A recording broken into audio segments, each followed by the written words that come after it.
بسم اللہ الرحمن الرحیم کہانی.com میں خوش آمدید۔ شروع کرتے ہیں آج کی دلچسپ اور سبق آموز کہانی۔ لکھ خالد جبین بما اہل و عیال۔ اماں نے اینک درست کرتے ہوئے معمر کو کارڈ لکھوانے شروع کیے۔ لکھ دیا اماں۔ اس نے لکھا ہوا کارڈ ایک سائڈ پر رکھا اور دوسرا کارڈ اٹھایا۔ اماں تائی سروری کو تو جلدی کارڈ بھیج دینا۔ حیدرآباد سے خانیوال کا سفر بھی لمبا ہے اور کچھ تیاری بھی تو کرنی ہوگی شادی کی۔ چھنوں نے اماں کو یاد دہانی کروائی۔ دفع کر، تائی سروری لے کے کیا آئے گی شادی میں، ہمیں ہی بھگتنا پڑ جائے گا اسے۔ ساتھ میں 2-4 پوتا پوتی کو لٹکا لائی تو کونڈا کر دیں گے ہمارا تو۔ ہاں اماں ٹھیک کہتی ہو، پلنگ پر پڑی پڑی حکم چلائے جائیں گی اور پان کا خرچہ الگ کروائیں گی۔ اے بیٹا جلدی سے بنارسی تمباکو کا سانچی پان بنوا کر لائیو، سر چکرا رہا ہے، طبیعت بڑی بوجھل ہو رہی ہے۔ گلوری منہ میں رکھوں تو کچھ طبیعت سدھرے۔ پورے 60 پان بنا کر چلی تھی گھر سے۔ ٹرین میں یوں ہی اپنا چاندی کا پان دان کھولا، پورے ڈبے میں پان کی دل فریب مہک سب کے نتنے مہکا گئی۔ کیا مرد کیا عورت، سب ہی نے للچائی نظروں سے ایسے دیکھا کہ منہ میں رکھا پان چبانا مشکل ہو گیا۔ میں نے بھی سارے پان ندیدوں میں بانٹ دیے۔ نظر میں آئے پان کھا کر مجھے اپنی طبیعت تھوڑی خراب کرنی تھی۔ عمار نے ہو بہو تائی سروری کی پوپلے منہ کے ساتھ نقل اتاری تو سب کی بھونڈی ہنسی سے فضا گونج گئی۔ حالانکہ تمہاری تائی تو وہ بخیل ہستی ہے جو کسی کو اپنا بخار بھی نہ دے۔ 60 پان تو اس نے اپنی زندگی میں نہ کھائے ہوں گے۔ ایک پان کو چٹکی چٹکی کھاتے ہفتہ نکال دیتی ہے۔ اماں نے تائی سروری کے مزید گن گنوائے تو سب نے ان کی تائید میں اپنی موٹی گردنیں پورے زور سے ہلائیں۔ چل اب ماموں اشرف کا کارڈ بھی لکھ دے۔ سگا نہیں ہے تو کیا ہوا، سگوں سے بڑھ کر چاہتا ہے تمہیں۔ بہن سمجھ کر ہمیشہ ہر موقع پر کھڑا رہا ہے تو اس موقع پر کیسے بھول جاؤں میں اس کو۔ ماموں ذات کی محبت امڑ کر آئی۔ اماں رشتہ داروں کے کارڈ تو مکمل ہو گئے، اب ذرا محلے والوں کی طرف آ جاؤ۔ ہاں بھائی، محلے والوں کا تو پہلا حق ہے، ان کو بھلا میں کیسے چھوڑ سکتی ہوں۔ انگلیوں پر محلے داروں کو گننے لگیں کہ کس کس کو بلانا ہے۔ ابھی تک کارڈ لکھنے کا سلسلہ ختم نہیں ہوا۔ یہاں پیٹ میں چوہے دوڑ دوڑ کر بے دم کر رہے ہیں۔ خدا کے لیے اٹھ کر کچھ شکم سیری کا سامان بھی کر لو۔ کاشی اماں کے پاس آ کر دھم سے گرا تو وہ اسپرنگ والے صوفے کی وجہ سے اچھل پڑیں اور اسے خشمگی نگاہوں سے گھورتے ہوئے بولیں، ایک دن پیٹ پوجا نہ کی تو کیا ہوگا، پھر بھی اتنی ہی بھوک ستا رہی ہے تو جا اور 2 کریم رول پکڑ لا اور دودھ کے ساتھ کھا لے۔ انہوں نے اسے اپنے پاس سے اٹھا کر باہر کی طرف دھکیلا اور پھر کارز کی طرف متوجہ ہوئیں۔ اماں ذرا جلدی بولو، ایمان سے میری تو کمر بھی تختہ ہو گئی، لکھتے لکھتے انگلیاں بھی دکھنے لگیں۔ اتنی دیر تو میں کبھی امتحانی کمرے میں نہیں بیٹھا جتنی دیر سے میں اس حبس زدہ کمرے میں بیٹھا کارڈ لکھ رہا ہوں۔ معمر کارڈ پکڑے پکڑے اماں کی گود میں لیٹ گیا۔ لو تم تو لکھتے لکھتے تھک گئے اور ہم تمہیں دیکھ دیکھ کر ہی اکڑ گئے ہیں۔ چھنوں پر جھنجھلاہٹ سوار تھی کیونکہ اس کے پسندیدہ ڈرامے کا ٹائم ہو چکا تھا، مگر ماں کا حکم تھا کہ یہاں سے کوئی نہیں ہلے گا جب تک کارڈ مکمل نہ لکھ لیے جائیں۔ کیا پتہ دماغ میں کوئی ضروری نام لکھنے سے رہ جائے تو ان میں سے کوئی یاد تو کروا دے گا۔ زیادہ چلانے کی ضرورت نہیں، ڈرامے کی آگ لگ رہی ہے تو جا دفع ہو، جا کے دیکھ اپنی پر کٹی سفید پاؤڈر میں لتھڑی چٹی کبوتریوں کو۔ یہ عمار ہے نا میرا بچہ دماغ کا تیز، اس سے پوچھ لوں گی اگر کوئی نام ذہن سے نکل بھی گیا تو۔ عمار اپنی تعریف سن کر مزید پھیل کر بیٹھ گیا اور چھنوں کلانچے بھرتی ہوئی ساتھ والے کمرے میں دوڑ گئی۔ اماں پھر سے معمر کو نام لکھوانے لگیں۔ اکرام کباڑیے کا نام بما فیملی لکھ دے، ہے تو بیچارہ کباڑیا پر دل کا بڑا سخی ہے، جتنا اس کے گھر والے کھا کے جائیں گے اس سے 4 گنا زیادہ دے کر جائیں گے۔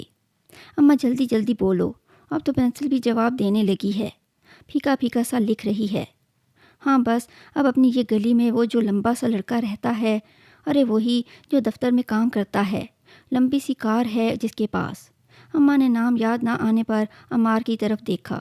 نور عالم۔ عمار نے فوراً ماں کا مطلوب نام زبان سے ادا کیا۔ ہاں وہی نور عالم۔ انہوں نے محبت سے عمار کے لمبوترے سر پر اپنا سیاہی مائل ہاتھ پھیرا۔ اماں ان سے تو ہماری کوئی سلام دعا نہیں ہے، ان کو تو رہنے ہی دو، ویسے بھی وہ اچھے خاصے پڑھے لکھے ہیں، ہمارے عجیب الخلقت خاندان کو دیکھ کر وہ کیا سوچیں گے۔ معمر نے نام لکھنے سے صاف انکار کر دیا۔ میں کہہ رہی ہوں لکھ، اس کی بیوی سے سلام دعا ہے میری۔ 1-2 مرتبہ گلی سے گزرتے ہوئے اس نے مجھے سلام بھی کیا اور اپنے گھر آنے کی دعوت بھی دی ہے۔ اتنا بڑا گھر ہے اس کا تو دل بھی بڑا ہی ہوگا نا۔ وہ اس کے ٹائلوں والے گھر سے کچھ زیادہ ہی متاثر لگ رہی تھیں۔ لو بھئی اماں، میرا کام تو ختم۔ ایمان سے اب تو نیند بھی آنکھوں میں بھر گئی ہے۔ اس نے انگڑائی کے ساتھ ہی بڑی سی جمائی بھی لی، مگر اگلے ہی پل اس کے انگڑائی لیتے بازو فضا میں ہی رہ گئے۔ اماں نے بھی صوفہ چھوڑا اور اپنے بھاری بھرکم وجود کو سنبھالتی باہر تخت کی طرف بھاگیں، جہاں منور حسین سر جھکائے شکست خوردہ سے بیٹھے تھے۔ کیا ہوا منور حسین، ٹھیک تو ہو؟ مگر ادھر گمبھیر خاموشی تھی۔ کچھ تو بتاؤ۔ یوں منہ لٹکا کر بیٹھ گئے۔ میرا تو دل ہولے دے رہا ہے۔ اماں بھی وہیں تخت پر بیٹھ گئیں۔ چھنوں بھی ادھورا ڈرامہ چھوڑ کر منور حسین کے قدموں میں بیٹھ گئی، اور منور حسین چھنوں کے سر پر ہاتھ رکھ کر رندی آواز میں بولے، مجھے معاف کر دینا میری بیٹی، تجھے اب چند جوڑوں اور معمولی جہیز میں ہی اس گھر سے رخصت ہونا ہوگا۔ کیا اول پول بولے جا رہے ہو؟ کیا سٹھیا گئے ہو؟ سیدھی طرح اصل بات کی طرف کیوں نہیں آتے؟ ماں نے جھنجھلا کر ان کے ناتواں کندھے پر ہاتھ مارا تو ان کی ہڈیوں کے چٹکنے کی آواز واضح سنائی دی۔ باقی سب بھی منہ کھولے کچھ نہ سمجھنے والے انداز میں ان کی طرف دیکھ رہے تھے۔ وہ منور حسین ہکلائے، ہاں ہاں بولو۔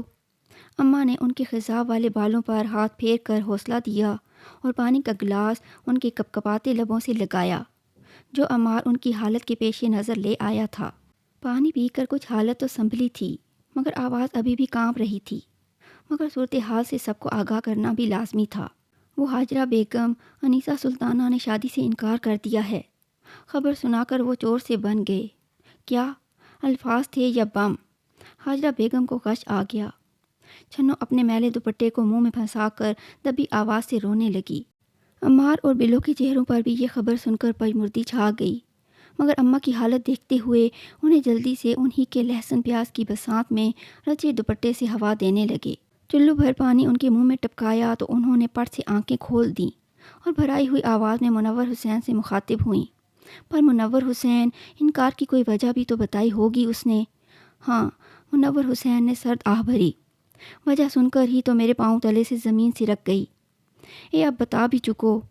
نہیں ہو رہا صبر مجھ سے۔ انہوں نے اپنا سینہ مسلا۔ 2 دن پہلے ہارٹ اٹیک ہوا ہے اسے، کل ہی اسپتال سے گھر آئی ہے۔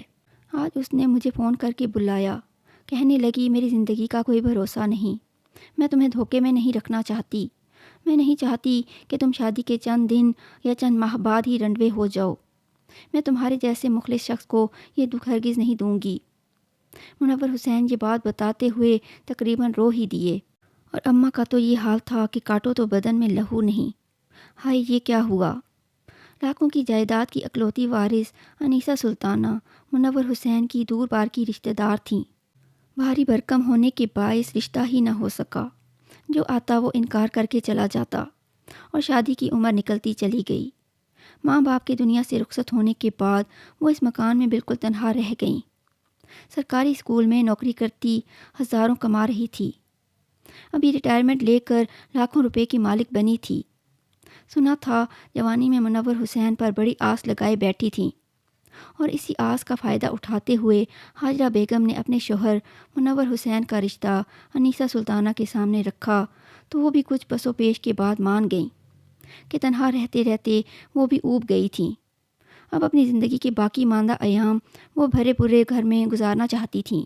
حاجرہ بیگم نے ان کو شیشے میں ایسا اتارا کہ وہ منور حسین کی سادگی اور پرخلوص رویہ دیکھ کر آنے والے دنوں کے تصور سے ہی کھلی کھلی رہنے لگیں، مگر قدرت کو کچھ اور ہی منظور تھا۔ حاجرہ بیگم کا یہ خواب کہ 2 کمروں کے گھر سے انیسہ کے بڑے سے پختہ اور خوبصورت مکان میں شفٹ ہو جائیں گے، بیٹی خوب جہیز لے کر رخصت ہوگی، اور انیسہ کی ساری کمائی میرے بیٹوں کے کام آئے گی، ان کے تو دن ہی پھر جائیں گے، بڑی دور کی سوچی تھی۔ انہوں نے تو اپنے شوہر میں بٹوارا بھی اسی بنیاد پر برداشت کرنے کی ٹھان لی تھی۔ یہ کڑوی گولی نگلنے کا فیصلہ اپنے بچوں کے خواب پورے کرنے کے لیے کیا تھا، مگر سارے خواب چکنا چور ہو گئے۔ یہ تھی آج کی کہانی۔ اگر ویڈیو پسند آئے تو اسے لائک اور شیئر کریں، چینل کو سبسکرائب کریں اور بیل نوٹیفیکیشن آن کر دیں تاکہ ہماری آنے والی ہر کہانی آپ کو بروقت مل سکے۔ کمنٹس میں اپنی قیمتی آراء سے ضرور آگاہ کریں۔